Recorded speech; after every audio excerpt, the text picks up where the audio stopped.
छोट्याशा पत्र्याच्या घरात राहत असताना बघितलेलं एक स्वप्न होतं, जे स्वप्न नेहमी स्वप्नच राहील असं माहिती होतं. पण आई शपथ, आज ते स्वप्न पूर्ण होते.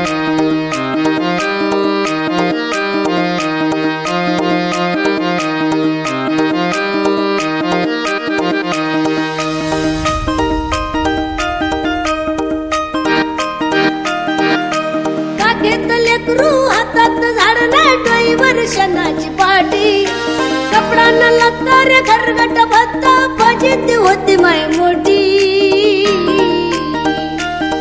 माया भीमा